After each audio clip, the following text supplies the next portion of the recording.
ಮಹಿಳಾ ಮೀಸಲಾತಿ ಮಸೂದೆಗೆ ಸಂಸತ್ತಿನ ವಿಶೇಷ ಅಧಿವೇಶನದಲ್ಲಿ ಸೋಲಾಯಿತು. ವಿಪಕ್ಷಗಳು ಮಹಿಳಾ ಮೀಸಲಾತಿಗೆ ಬೆಂಬಲ ನೀಡದೇ ಇರೋದ್ರಿಂದ ಈ ಮಸೂದೆಗೆ ಸೋಲಾಯಿತು ಅಂತ ಬಿಂಬಿಸುವ ಪ್ರಯತ್ನಗಳು ದೊಡ್ಡ ಮಟ್ಟದಲ್ಲಿ ನಡೀತಾ ಇದ್ದಾವೆ. ಆದರೆ ನಿಜಕ್ಕೂ ಸೋಲಾಗಿದ್ದು ಮಹಿಳಾ ಮೀಸಲಾತಿ ಮಸೂದೆಗಲ್ಲ. ಆ ಮಸೂದೆ 2 ವರ್ಷಗಳ ಹಿಂದೆನೆ ಸಂಸತ್ತಿನಲ್ಲಿ ಸರ್ವ ಪಕ್ಷಗಳು ಸರ್ವಾನುಮತದಿಂದ ಒಪ್ಪಿಗೆ ಸೂಚಿಸಿ ಅಂಗೀಕಾರಗೊಂಡಿದೆ.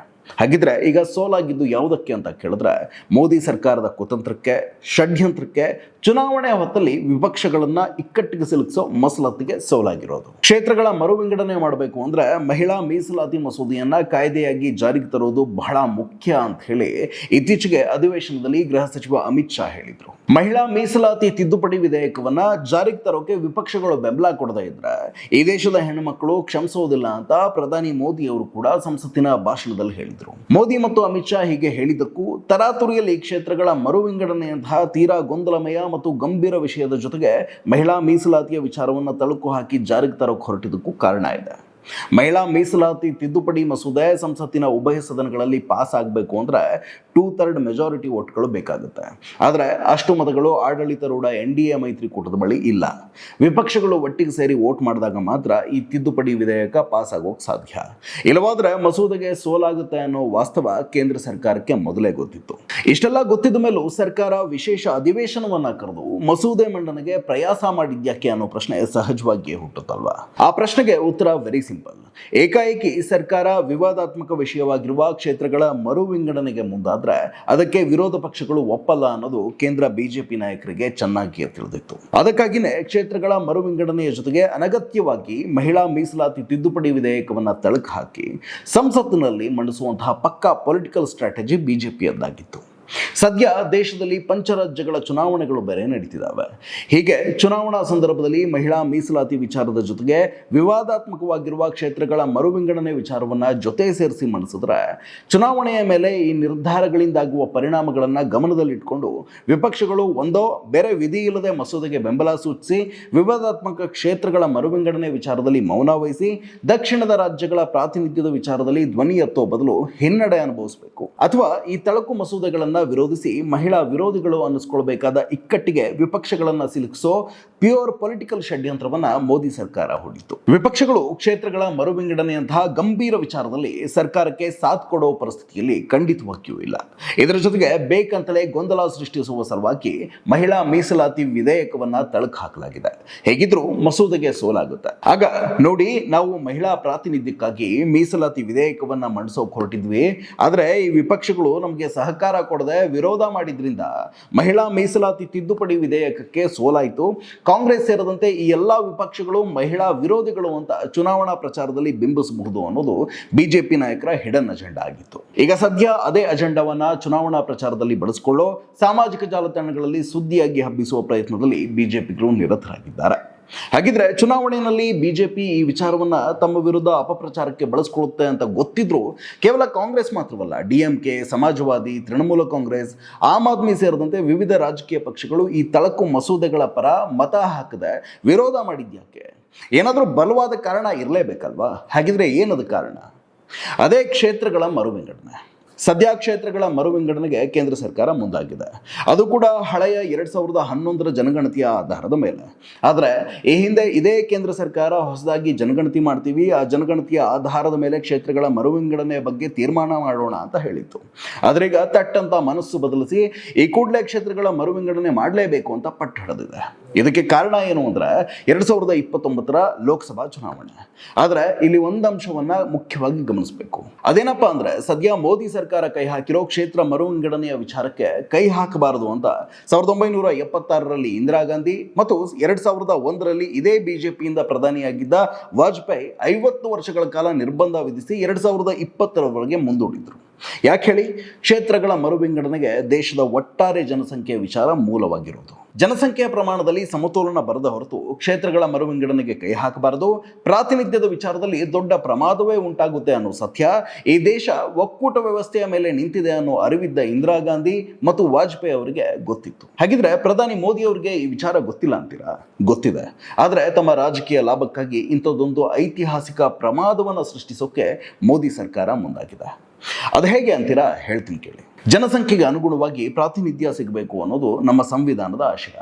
ಜನಪ್ರತಿನಿಧಿಗಳ ಕಾಯ್ದೆ ಕೂಡ ಇದನ್ನೇ ಹೇಳುತ್ತೆ. ಆದರೆ ಈಗಿರುವ ಜನಸಂಖ್ಯೆಯನ್ನು ಆಧಾರವಾಗಿ ಇಟ್ಕೊಂಡು ಕ್ಷೇತ್ರಗಳ ಮರುವಿಂಗಡಣೆಗೆ ಮುಂದಾದರೆ ಎಲ್ರಿಗೂ ಸಮನಾಗಿ ಪ್ರಾತಿನಿಧ್ಯ ಸಿಗುತ್ತಾ ಅಂತ ಕೇಳಿದ್ರೆ ಖಂಡಿತವಾಗಿಯೂ ಇಲ್ಲ. ಹಾಗಿದ್ರೆ ಈ ಹಿಂದೆ ಯಾವತ್ತಿಗೂ ದೇಶದಲ್ಲಿ ಕ್ಷೇತ್ರಗಳ ಮರುವಿಂಗಡಣೆ ಆಗೇ ಇಲ್ವಾ ಅಂತ ಕೇಳಿದ್ರೆ ಖಂಡಿತವಾಗ್ಲೂ ಆಗಿದೆ. ಆಯಾ ಸಂದರ್ಭಕ್ಕೆ ಪ್ರಸ್ತುತವಾಗಿದ್ದಂತಹ ಜನಸಂಖ್ಯೆಯನ್ನು ಆಧರಿಸಿ, ಅಂದ್ರೆ 1951ರಲ್ಲಿ ನಡೆದ ಜನಗಣತಿಯನ್ನು ಆಧರಿಸಿ 1952ರಲ್ಲಿ ನಡೆದ ದೇಶದ ಮೊಟ್ಟ ಮೊದಲ ಸಾರ್ವತ್ರಿಕ ಚುನಾವಣೆಯ ಸಂದರ್ಭದಲ್ಲಿ 489 ಕ್ಷೇತ್ರಗಳನ್ನ ರಚನೆ ಮಾಡಲಾಗಿತ್ತು.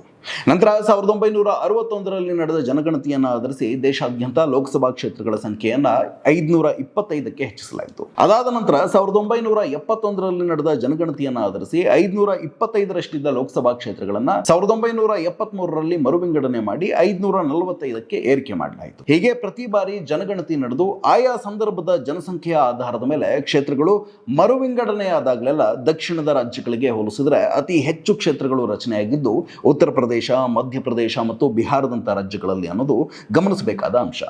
ಈ ವ್ಯತ್ಯಾಸವನ್ನ ನೀವು ಈಗಲೂ ಗಮನಿಸಬಹುದು. ಉತ್ತರ ಪ್ರದೇಶದಲ್ಲಿ ಸದ್ಯ 80 ಲೋಕಸಭಾ ಕ್ಷೇತ್ರಗಳಿದ್ರೆ ನಮ್ಮ ಕರ್ನಾಟಕದಲ್ಲಿ 28 ಲೋಕಸಭಾ ಕ್ಷೇತ್ರಗಳಿವೆ. ಬಿಹಾರದಲ್ಲಿ 40 ಕ್ಷೇತ್ರಗಳಿದ್ರೆ ಕೇರಳದಲ್ಲಿ 20 ಕ್ಷೇತ್ರಗಳಿವೆ. ಹೀಗೆ ದಕ್ಷಿಣದ ರಾಜ್ಯಗಳಿಗೆ ಹೋಲಿಸಿದ್ರೆ ಉತ್ತರ ಭಾರತದ ರಾಜ್ಯಗಳಲ್ಲಿ ಜನಸಂಖ್ಯೆಯ ಪ್ರಮಾಣ ತೀವ್ರವಾಗಿ ಹೆಚ್ಚುತ್ತಾನೆ ಇತ್ತು. ಅದಕ್ಕೆ ಅನುಗುಣವಾಗಿ ಉತ್ತರದ ರಾಜ್ಯಗಳಲ್ಲಿ ಲೋಕಸಭಾ ಕ್ಷೇತ್ರಗಳು ಕೂಡ ಹೆಚ್ಚಾದವು. ಆದರೆ ಜನಸಂಖ್ಯಾ ನಿಯಂತ್ರಣದ ಸೂಕ್ಷ್ಮ ಕ್ರಮಗಳನ್ನು ಸದ್ದಿಲ್ಲದೆ ಪಾಲಿಸಿಕೊಂಡು ಬಂದಿದ್ದಂತಹ ದಕ್ಷಿಣದ ರಾಜ್ಯಗಳಲ್ಲಿ ಜನಸಂಖ್ಯಾ ಪ್ರಮಾಣ ಕಡಿಮೆ ಇದ್ದಿದ್ದರಿಂದ ಇಲ್ಲಿ ಉತ್ತರದ ರೀತಿಯಲ್ಲಿ ತೀರಾ ಹೆಚ್ಚಿನ ಕ್ಷೇತ್ರಗಳೇನು ರಚನೆ ಆಗಲಿಲ್ಲ. ಆದ್ದರಿಂದ ಸಂಸತ್ತಿನಲ್ಲಿ ಉತ್ತರ ಮತ್ತು ದಕ್ಷಿಣದ ರಾಜ್ಯಗಳ ನಡುವೆ ರಾಜಕೀಯ ಪ್ರಾತಿನಿಧ್ಯದ ಅಸಮಾನತೆ ಉಂಟಾಗೋಕೆ ಶುರುವಾಯಿತು. ಇದೇ ಕಾರಣಕ್ಕೆ 1976ರಲ್ಲಿ ಸಂವಿಧಾನದ 42ನೇ ವಿಧಿಗೆ ತಿದ್ದುಪಡಿ ತಂದ ಇಂದಿರಾ ಗಾಂಧಿ ಮುಂದಿನ 25 ವರ್ಷಗಳವರೆಗೆ ಕ್ಷೇತ್ರಗಳ ಮರುವಿಂಗಡಣೆ ಆಗದಂತೆ ತಡೆ ಹಿಡಿದರು. 25 ವರ್ಷಗಳ ನಂತರ ದಕ್ಷಿಣದ ರಾಜ್ಯಗಳ ರೀತಿಯಲ್ಲಿ ಉತ್ತರದ ರಾಜ್ಯಗಳು ಕೂಡ ಜನಸಂಖ್ಯಾ ಪ್ರಮಾಣವನ್ನು ನಿಯಂತ್ರಿಸಿ ತಕ್ಕ ಮಟ್ಟಿನ ಸಮತೋಲನವನ್ನ ಕಾಪಾಡಿಕೊಳ್ಳುವ ಮಟ್ಟಿಗೆ ಬಂದ್ರೆ ಯಾವ ರಾಜ್ಯಗಳಿಗೂ ಅನ್ಯಾಯವಾಗದ ರೀತಿಯಲ್ಲಿ ಕ್ಷೇತ್ರಗಳ ಮರುವಿಂಗಡಣೆಗೆ ಮುಂದಾಗಬಹುದು ಅನ್ನೋದು ಅವರ ಸಮಯೋಚಿತ ನಿರ್ಧಾರವಾಗಿತ್ತು. ಆದರೆ 25 ವರ್ಷಗಳ ನಂತರ 2001ರ ಹೊತ್ತಿಗೆ ಉತ್ತರದ ರಾಜ್ಯಗಳಲ್ಲಿ ಜನಸಂಖ್ಯಾ ನಿಯಂತ್ರಣದ ವಿಚಾರದಲ್ಲಿ ಪರಿಸ್ಥಿತಿ ಇನ್ನೂ ಹದಗೆಟ್ಟಿತ್ತೇ ಹೊರತು ಸುಧಾರಣೆಗೊಂಡಿರಲಿಲ್ಲ. ಆಗ ಈ ವಿಚಾರ ಮತ್ತೆ ಮುನ್ನೆಲೆಗೆ ಬಂದಾಗ ಇಂದಿರಾ ಗಾಂಧಿಯವರ ಮಾರ್ಗವನ್ನೇ ಅನುಸರಿಸಿದಂತಹ ಇದೇ ಬಿಜೆಪಿ ಹಿನ್ನೆಲೆಯ ಆಗಿನ ಪ್ರಧಾನಿ ಅಟಲ್ ಬಿಹಾರಿ ವಾಜಪೇಯಿ ಸಂವಿಧಾನದ 84ನೇ ವಿಧಿಗೆ ತಿದ್ದುಪಡಿ ತಂದು ಮುಂದಿನ 25 ವರ್ಷಗಳವರೆಗೆ ಅಂದ್ರೆ 2026ರವರೆಗೆ ಕ್ಷೇತ್ರಗಳ ಮರುವಿಂಗಡಣೆ ಮಾಡದಂತೆ 2ನೇ ಬಾರಿಗೆ ನಿರ್ಬಂಧ ಹೇರಿದ್ರು. ಉತ್ತರ ಮತ್ತು ದಕ್ಷಿಣದ ರಾಜ್ಯಗಳ ನಡುವೆ ಜನಸಂಖ್ಯಾ ಪ್ರಮಾಣದಲ್ಲಿ ಸಮತೋಲನ ಕಂಡು ಬಂದ ನಂತರವೇ ಈ ವಿಚಾರಕ್ಕೆ ಕೈ ಹಾಕಬೇಕು ಅನ್ನೋದು ವಾಜಪೇಯಿ ಅವರ ನಿರ್ಧಾರವೂ ಆಗಿತ್ತು. ವಾಜಪೇಯಿ ಸರ್ಕಾರ 2001ರಲ್ಲಿ ಮುಂದೂಡಿದ್ದಂತಹ 25 ವರ್ಷಗಳು ಈಗ ಮುಗಿದಿದ್ದಾವೆ. 2026ಕ್ಕೆ ಕ್ಷೇತ್ರಗಳ ಮರುವಿಂಗಡಣೆಗೆ ಸಂಬಂಧಿಸಿದ ಈ ನಿರ್ಬಂಧ ಕೊನೆಯಾಗಿದೆ. ಆದರೆ ಉತ್ತರದ ರಾಜ್ಯಗಳಲ್ಲಿ ಇಂದಿಗೂ ಜನಸಂಖ್ಯೆ ಪ್ರಮಾಣದಲ್ಲಿ ಮಾತ್ರ ಸಮತೋಲನ ಸಾಧ್ಯವೇ ಆಗಿಲ್ಲ. ಇದನ್ನ ಈಗಿನ ವುಮನ್ ಫರ್ಟಿಲಿಟಿ ರೇಟ್ ಅಂದ್ರೆ ಮಹಿಳೆಯರ ಸಂತಾನ ಪ್ರಮಾಣದ ಕುರಿತ ಅಂಕಿಅಂಶಗಳೇ ಸಾಬೀತುಪಡಿಸ್ತವೆ. 2019-20ರಲ್ಲಿ ನಡೆದ ನ್ಯಾಷನಲ್ ಫ್ಯಾಮಿಲಿ ಹೆಲ್ತ್ ಸರ್ವೆಯ ಪ್ರಕಾರ ದಕ್ಷಿಣ ಭಾರತದ ರಾಜ್ಯಗಳಾದ ಕರ್ನಾಟಕ ಮತ್ತು ತೆಲಂಗಾಣದಲ್ಲಿ ಮಹಿಳೆಯರ ಸಂತಾನ ಪ್ರಮಾಣ 1.7ರಷ್ಟಿದ್ರೆ ತಮಿಳುನಾಡು ಮತ್ತು ಕೇರಳದಲ್ಲಿ 1.8ರಷ್ಟಿದೆ. ಆದರೆ ಉತ್ತರ ಭಾರತದ ಪ್ರಮುಖ ರಾಜ್ಯ ಬಿಹಾರದಲ್ಲಿ 3%, ಉತ್ತರ ಪ್ರದೇಶದಲ್ಲಿ 2.4%, ಜಾರ್ಖಂಡ್ನಲ್ಲಿ 2.3%, ರಾಜಸ್ಥಾನ ಮತ್ತು ಮಧ್ಯಪ್ರದೇಶದಲ್ಲಿ 2% ಹಾಗೂ ಗುಜರಾತ್ನಲ್ಲಿ 1.9%ನಷ್ಟು ಫರ್ಟಿಲಿಟಿ ರೇಟ್ ಇದೆ. ಕ್ಷೇತ್ರ ಮರುವಿಂಗಡಣೆಯ ವಿವಾದ ಶುರುವಾಗಿ 50 ವರ್ಷಗಳು ಕಳೆದರೂ ಉತ್ತರದ ರಾಜ್ಯಗಳಲ್ಲಿ ಇಂದಿಗೂ ಜನಸಂಖ್ಯಾ ಪ್ರಮಾಣ ಹತೋಟಿಗೆ ಬರ್ತಿಲ್ಲ. ಕೇಂದ್ರದ ಆಡಳಿತಾರೂಢ ಬಿಜೆಪಿ ಸರ್ಕಾರ ಈಗ ಇದನ್ನೇ ತನ್ನ ರಾಜಕೀಯ ಲಾಭಕ್ಕೆ ಬಳಸಿಕೊಳ್ಳೋಕೆ ಮುಂದಾಗಿದೆ. ಸದ್ಯದ ಜನಸಂಖ್ಯಾ ಪ್ರಮಾಣವನ್ನೇ ಆಧಾರವಾಗಿಟ್ಕೊಂಡು ಈಗಿರುವ ಕ್ಷೇತ್ರಗಳ ಜೊತೆಗೆ 50% ಕ್ಷೇತ್ರವನ್ನ ಹೆಚ್ಚಿಸುವುದಾಗಿ ಕೇಂದ್ರ ಸರ್ಕಾರ ಹೇಳ್ತಿದೆ. ಈ ಲೆಕ್ಕಾಚಾರದಲ್ಲಿ ಕ್ಷೇತ್ರಗಳ ಮರುವಿಂಗಡಣೆ ಆದ್ರೆ ಉತ್ತರದ ರಾಜ್ಯಗಳಲ್ಲಿ ಸಹಜವಾಗಿಯೇ ಕ್ಷೇತ್ರಗಳ ಸಂಖ್ಯೆ ಹೆಚ್ಚಾಗಲಿದೆ. ಇದೇ ಸಂದರ್ಭದಲ್ಲಿ ಕಟ್ಟುನಿಟ್ಟಾಗಿ ಜನಸಂಖ್ಯಾ ಪ್ರಮಾಣವನ್ನ ನಿಯಂತ್ರಣ ಮಾಡಿಕೊಂಡು ಬಂದಿರುವಂತಹ ದಕ್ಷಿಣದ ರಾಜ್ಯಗಳಲ್ಲಿ ಈಗಿರುವ ಕ್ಷೇತ್ರಗಳ ಸಂಖ್ಯೆ ತಕ್ಕ ಮಟ್ಟಿಗಷ್ಟೇ ಹೆಚ್ಚಾಗುತ್ತೆ. ಆದ್ರೆ ಉತ್ತರಕ್ಕೆ ಹೋಲಿಸಿದ್ರೆ ದಕ್ಷಿಣದಲ್ಲಿನ ಕ್ಷೇತ್ರಗಳ ಸಂಖ್ಯೆ ಕುಸಿತ ಕಾಣಲಿದೆ.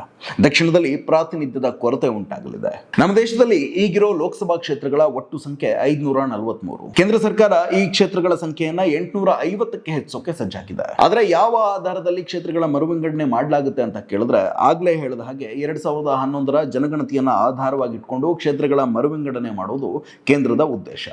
ಇದಕ್ಕೆ ಸಂಬಂಧಪಟ್ಟ ಹಾಗೆ ಕೇಂದ್ರ ಸರ್ಕಾರ ಮಸೂದೆಯನ್ನು ಕೂಡ ಸಿದ್ಧಪಡಿಸಿತ್ತು. ಕೇಂದ್ರ ಸರ್ಕಾರ ಹೇಳ್ತಿರೋ ಹಾಗೆ ಆ ಮಸೂದೆನಲ್ಲಿ ಈಗಿರುವ ಕ್ಷೇತ್ರಗಳ ಆಧಾರದ ಮೇಲೆ ಎಲ್ಲಾ ರಾಜ್ಯಗಳಲ್ಲಿ 50% ಕ್ಷೇತ್ರಗಳ ಸಂಖ್ಯೆಯನ್ನು ಜಾಸ್ತಿ ಮಾಡ್ತೀವಿ ಅಂತ ಎಲ್ಲೂ ಕೂಡ ಉಲ್ಲೇಖ ಮಾಡಿಯೇ ಇಲ್ಲ. ಇದರ ಜೊತೆಗೆ ಇನ್ನೊಂದು ಆಘಾತಕಾರಿ ವಿಚಾರ ಏನಪ್ಪಾ ಅಂದ್ರೆ, ಒಂದು ವೇಳೆ ಮಸೂದೆ ಜಾರಿಯಾಗಿದ್ದಿದ್ರೆ ಕ್ಷೇತ್ರಗಳ ಮರುವಿಂಗಡಣೆ ಆದ ನಂತರ ಒಂದು ಆಯೋಗವನ್ನ ರಚನೆ ಮಾಡಲಾಗುತ್ತೆ.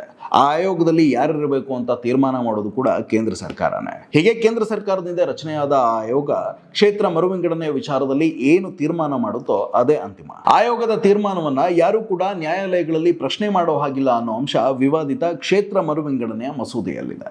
ಈಗ ಕೇಂದ್ರ ಸರ್ಕಾರ ಹೇಳ್ತಿರೋ ಹಾಗೆ 2011ರ ಜನಗಣತಿಯ ಆಧಾರದ ಮೇಲೆ ಕ್ಷೇತ್ರಗಳ ಮರುವಿಂಗಡಣೆ ಆದ್ರೆ ಸದ್ಯ ನಮ್ಮ ಕರ್ನಾಟಕದಲ್ಲಿರೋ 28 ಕ್ಷೇತ್ರಗಳ ಜೊತೆ ಹೊಸದಾಗಿ 14 ಕ್ಷೇತ್ರಗಳು ಸೇರ್ಪಡೆಯಾಗಿ ಕರ್ನಾಟಕದ ಒಟ್ಟು ಲೋಕಸಭಾ ಕ್ಷೇತ್ರಗಳ ಸಂಖ್ಯೆ 42ಕ್ಕೆ ಏರಿಕೆ ಆಗುತ್ತೆ. ಪಕ್ಕದ ತಮಿಳುನಾಡಿನಲ್ಲಿರುವಂತಹ 39 ಕ್ಷೇತ್ರಗಳ ಸಂಖ್ಯೆ 50ಕ್ಕೆ, ಕೇರಳದಲ್ಲಿ 20 ಇರೋ ಕ್ಷೇತ್ರಗಳು 23 ಆಗುತ್ತೆ, ಆಂಧ್ರ ಪ್ರದೇಶದಲ್ಲಿ 25 ಇರೋ ಕ್ಷೇತ್ರಗಳ ಸಂಖ್ಯೆ 34 ಆಗುತ್ತೆ. ಅದೇ ಉತ್ತರ ಭಾರತದ ಪ್ರಮುಖ ರಾಜ್ಯ ಉತ್ತರ ಪ್ರದೇಶದಲ್ಲಿ ಈಗಿರೋ 80 ಕ್ಷೇತ್ರಗಳ ಜೊತೆ ಹೆಚ್ಚುವರಿಯಾಗಿ 58 ಕ್ಷೇತ್ರಗಳು ಸೇರ್ಪಡೆಗೊಂಡು ಒಟ್ಟು 138 ಕ್ಷೇತ್ರಗಳಾಗುತ್ತೆ. ಬಿಹಾರದಲ್ಲಿ ಈಗಿರೋ 40 ಕ್ಷೇತ್ರಗಳ ಜೊತೆ ಹೆಚ್ಚುವರಿಯಾಗಿ 32 ಕ್ಷೇತ್ರಗಳು ಸೇರ್ಪಡೆಗೊಂಡು ಒಟ್ಟು 72 ಕ್ಷೇತ್ರಗಳಿಗೆ ಏರಿಕೆಯಾಗುತ್ತೆ. ರಾಜಸ್ಥಾನದಲ್ಲಿ ಈಗಿರೋ 25 ಕ್ಷೇತ್ರಗಳಿಗೆ ಹೊಸದಾಗಿ 22 ಕ್ಷೇತ್ರಗಳು ಸೇರಿ 47ಕ್ಕೆ ಏರಿಕೆಯಾಗುತ್ತೆ. ಮಧ್ಯಪ್ರದೇಶದಲ್ಲಿ ಈಗಿರೋ 29 ಕ್ಷೇತ್ರಗಳ ಜೊತೆ ಹೊಸದಾಗಿ 19 ಕ್ಷೇತ್ರಗಳು ಸೇರಿ 48ಕ್ಕೆ ಏರಿಕೆಯಾಗುತ್ತೆ. ನೋಡಿದ್ರಲ್ಲ, ದಕ್ಷಿಣ ಭಾರತದ ರಾಜ್ಯಗಳಲ್ಲಿ ತಲಾ 14, 11, 9, 3ರಂತೆ ಕ್ಷೇತ್ರಗಳ ಸಂಖ್ಯೆ ಹೆಚ್ಚಾದ್ರೆ ಉತ್ತರ ಭಾರತದ ರಾಜ್ಯಗಳಲ್ಲಿ ತಲಾ 58, 32, 22, 19 ಹೀಗೆ ದುಪ್ಪಟ್ಟು ಸಂಖ್ಯೆಯಲ್ಲಿ ಹೆಚ್ಚುವರಿ ಕ್ಷೇತ್ರಗಳು ಸೇರ್ಪಡೆಯಾಗುತ್ತೆ. ಹೀಗಾದಾಗ ಸಂಸತ್ತಿನಲ್ಲಿ ಸಮಾನ ಪ್ರಾತಿನಿಧ್ಯ ಸಿಗೋಕ್ ಹೇಗ್ ಸಾಧ್ಯ? ಇಲ್ಲಿ ಗಮನಿಸಬೇಕಾದ ಇನ್ನೊಂದು ಅಂಶ ಕೂಡ ಇದೆ.